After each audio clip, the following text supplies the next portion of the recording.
Okay, here we are with week five examples. And I think the first one I'm going to do here is how to construct a histogram. I think a lot of the other stuff is pretty well self-explanatory and actually kind of makes up some of the stuff you do earlier is just being applied here. And one of the things here, again, if you did the frequency distributions, if you think about it, it's just frequency is the count or number of times something occurs and how it's distributed. In other words, how often, what values it takes on and how often it takes on those values. And so what I would have to do is go through this list and count up the numbers, that are including, the values from 1 to 5. I'm just going to hit the solve button, so that'll save a little bit of time. But there are 4 numbers in here that are either a 1, 2, 3, 4, 5, and so on here. So I end up with this chart. Now, once you do that, I'm going to pretend you're just going to do the old drag here. So I'll just get these down. So let's just pretend that I went through and counted all those values and entered those in correctly.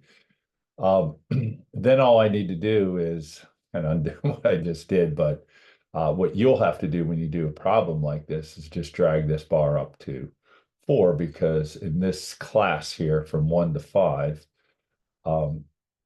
notice we have 4 things, and same would be true for this particular one here.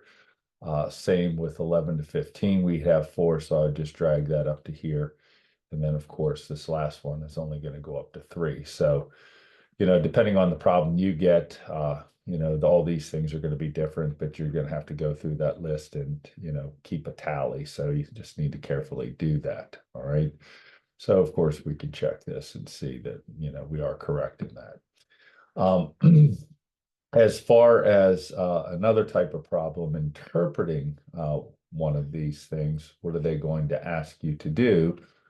Well, again, they already have the thing here or I should say the graph made up here for you. And so I guess this is counting the number of track and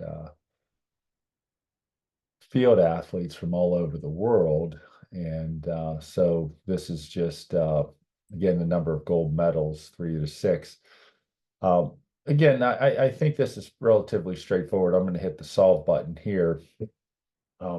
You would go through and essentially it's saying how many countries, which one is most frequent. Well, that's the highest bar. So you can see that that goes up to 7. And the class width, this is kind of the confusing one here because it's tempting to say 6 minus 3 or 10 minus 7, which is 3, and you could take the difference here. But remember, we have to count this number. It's kind of like counting, starting at 0, so to speak. You have to remember to include this. We're not looking for the difference here. We're actually counting this in the number of things. So if you think about it, this one's manageable. We've got 3, 4, 5, and 6. So if I say 3, 4, 5, 6, that's actually 4 numbers. And I can do the same thing with 7, 8, 9, 10, and so forth. So I guess if you want a tricky, slick way of doing it, subtract to get the difference of 3, and then just add 1 to that, and you'll get the class width. And then it says, well, how many countries won 10 or fewer gold medals?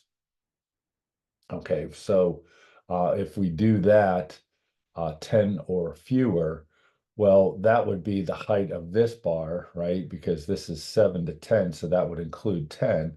So we would take that number 6 and add it to also all of these, which would be 5, right? Because all 11 of those, we're not really sure, what the actual count is in here for the metals. We just know that if they fall in this range here, we include that particular country, okay?